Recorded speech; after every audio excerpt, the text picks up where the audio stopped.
তারা কাফের থাকবে, বদ্দিন থাকবে, এই ধোঁয়া তাদেরকে এমন ভাবে আক্রান্ত করবে, তাদের শরীর একেবারে ফুলে যাবে, তাদের লোম এক লোম দিয়া, লোমের গোড়া দিয়া ঢুকবে, আরেক লোমের গোড়া দিয়া বাইর হবে।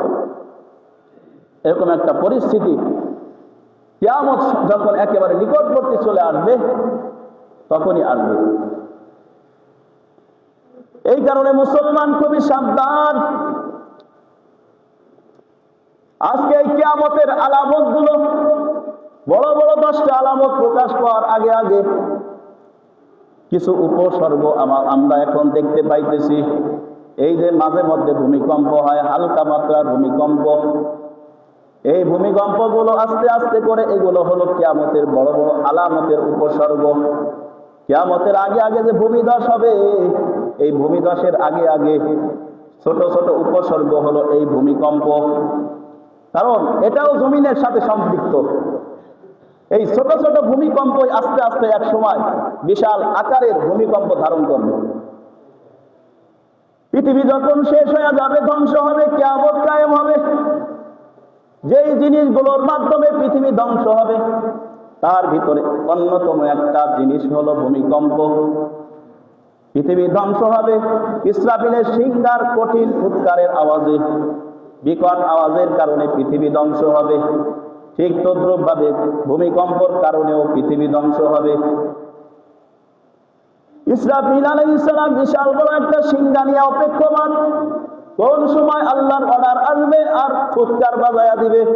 ইসরাফিল ফেরেশতার সিংহার ফুৎকারের আওয়াজ এত বিকট হবে, এত বিকট হবে। আজকে পৃথিবীতে কত বিকট আওয়াজ আমরা শুনলাম। পৃথিবীতে আজকে যত বড় আওয়াজ হোক না কেন, যত বড় আওয়াজ আমরা জীবনে শুনেছি,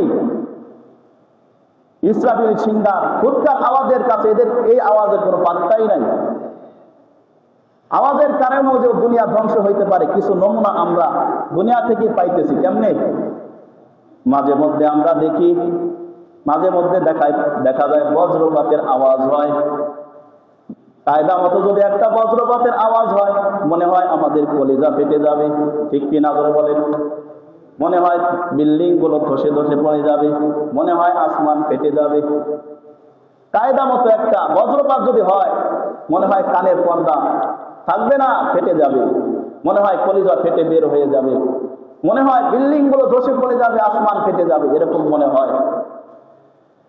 কিন্তু দুনিয়ার এই বজ্রপাতের আওয়াজ যত বিকট হোক না কেন, ইসরাফিলের সিংহার ফুৎকারের কাছে এই আওয়াজের কোনো পাত্তাই থাকবে না।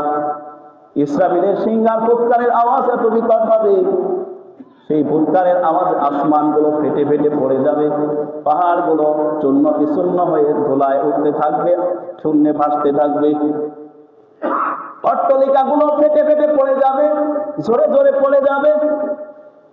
ইসরাফিলের সিংহার ফুৎকারের আওয়াজ গোটা পৃথিবী আসমান সহ তছনছ হয়ে যাবে, পাহাড় সহ তছনছ হয়ে যাবে। আবার নিজ দিক দিয়ে আল্লাহ রাব্বুল আলামিন ভূমিকম্প কায়েম করে দিবে। রব্বে কারীম বলেন, ইযা যুলজিলাতিল আরদু জিলজালাহা, সেদিন ভূমি তার স্বীয় প্রকম্পে প্রকম্পিত হবে। ওয়া আখরাজাতিল আরদু আসকালাহা, জমিন তার বোঝাকে বের করে দিবে। পৃথিবীর শুরু থেকে শেষ পর্যন্ত যত কিছু জমিনের ভিতরে লুকায়িত আছে, কিয়ামতের দিন যখন প্রথম বিশাল বড় আকারের ভূমিকম্প কায়েম হয়ে যাবে, জমিনের সব কিছু সেদিন বাইর হয়ে যাবে। পৃথিবীর শুরু থেকে শেষ পর্যন্ত যত মুর্দার কবরে শুয়ে আছে, মুর্দার গুলোকে জমিন উপড়ে ফেলে দিবে। যত খনিজ সম্পদ জমিনের ভিতরে লুকায়িত আছে, সব কিছু বের করে দিবে। সব খজিনাগুলো বের হয়ে যাবে, সব খনিগুলো বের হয়ে যাবে। গ্যাসের খনিও বের হয়ে যাবে, স্বর্ণ মুদ্রার খনিও বের হয়ে যাবে, রূপার খনি বের হয়ে যাবে, তেলের খনিও বের হয়ে যাবে।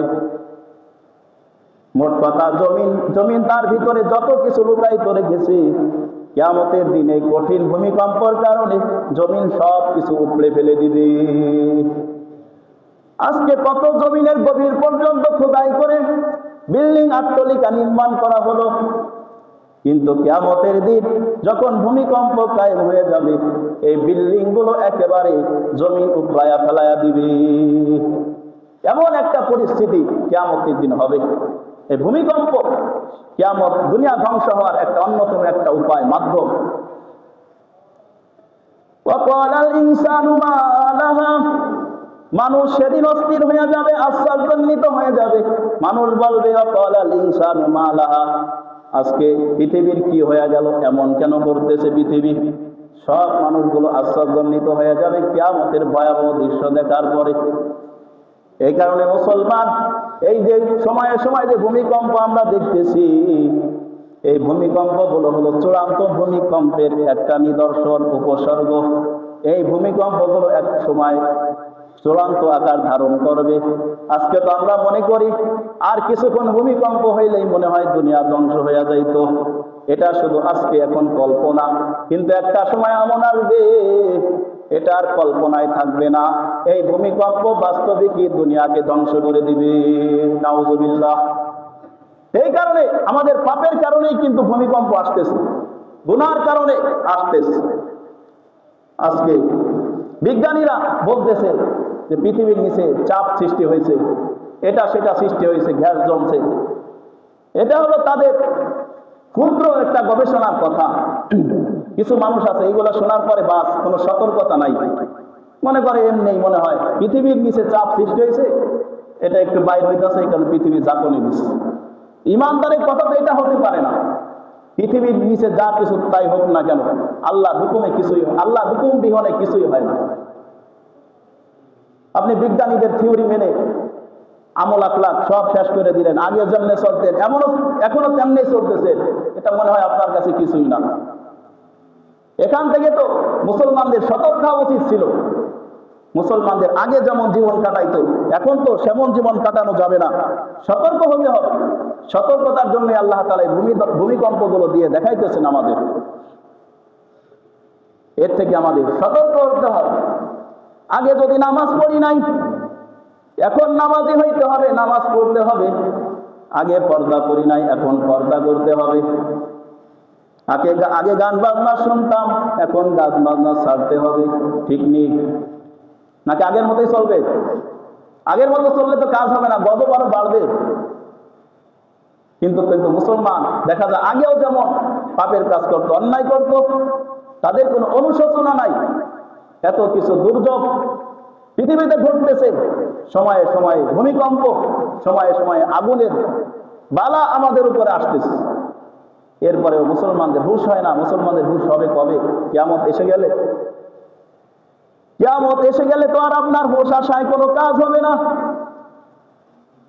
যখন আপনার কাছে মালাকুল মউত চলে আসবে, তখন তো আপনার তওবা কবুল হবে না। যখন আপনার দুয়ারে মালাকুল মউত হাজির হবে, আপনার রূহ যখন কণ্ঠের উপরে চলে আসবে, ওই সময় বলবেন মসজিদের ইমামকে খবর দাও, আলেম ওলামাদেরকে খবর দাও, কালেমা পড়াও, তওবা পড়াও। ওই সময় যত কালেমা পড়েন আর যত তওবা করেন, ওই তওবা আর আপনার কণ্ঠনালীর নিচে প্রবেশ করবে না। ওই সময় আর তওবা গ্রহণযোগ্য হবে না, আপনার তওবা কোনো কাজে আসবে না।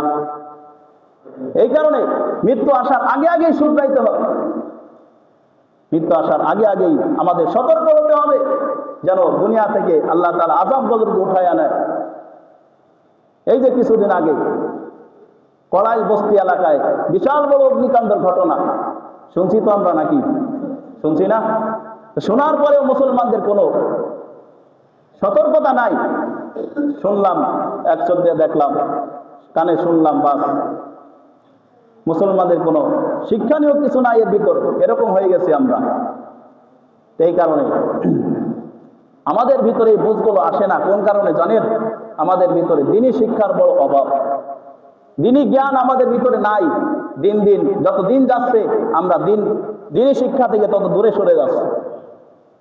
আজকে মুসলমানরা চিন্তা করে সন্তান বড় হোক, কিসের অত দিন শিখায় কি হবে, কোরআন শিখায় কি হবে, একটু বড় হলে বিদেশ পাঠাবো, কামাই করবে, আমাদেরকে খাওয়াবে। আমি বলি আপনার সন্তান দ্বীনি শিক্ষা না থাকার কারণে আপনার সন্তানের কামাইও আপনি খান ঠিকই, মাঝে মধ্যে লাত্তি গুতাও খান, ঠিক নিজের বলে। খবর পান না আপনারা? বাবাকে ঘাড় ধরে বাইর করে দিয়েছে, মাকে ঘাড় ধরে রাস্তায় বের করে দিয়েছে, বাবাকে হত্যা করছে, মাকে হত্যা করছে, এরকম কুলাঙ্গার সন্তানের খবর আপনারা পান না নাকি? এরা কারা? যাদেরকে কোরআন শিক্ষা দেওয়া হয় নাই, দ্বীনি শিক্ষা দেওয়া হয় নাই, এরাই তো। কিন্তু আপনি জরিপ চালায় দেখেন, যাদেরকে কোরআনী শিক্ষা দেওয়া হয়েছে, দ্বীনি শিক্ষা দেওয়া হয়েছে, এরকম একজন সন্তান আপনি পাবেন না মা বাবার সাথে এরকম বেয়াদবি করছে। এই কারণে মুসলমান সময় খুবই সংক্ষেপ, কিয়ামত আসতেছে। এখনই শুধরান, সন্তানদেরকে কোরআন শিক্ষা দেন, হাদিস শিক্ষা দেন, মাদ্রাসায় পড়ান, কামাই একটু কম খান, ওই জগতে যায় শান্তিতে থাকতে পারবেন। প্রত্যেকটা সন্তানদের কামাইয়ের আশায় খান থাকে, একটা সন্তানকে আলেম বানানোর চেষ্টা করেন না, হাফেজ বানানোর চেষ্টা করেন না। আপনার মতো বড় ব্যর্থ মুসলমান তো একটাও নাই। এই কারণে সময় শর্ট, বিপদ আসার আগে আগে সতর্ক হন। সন্তানটাকে মাদ্রাসায় দেন, আলেম বানানোর নিয়ত করেন, হাফেজ বানানোর নিয়ত করেন। আল্লাহ তাআলা যা কিছু শুনলাম এই ক্ষুদ্র কয়েকটি কথা আমাদের সকলকে আমল করার তৌফিক দান করুন। সকলে বলি আমিন।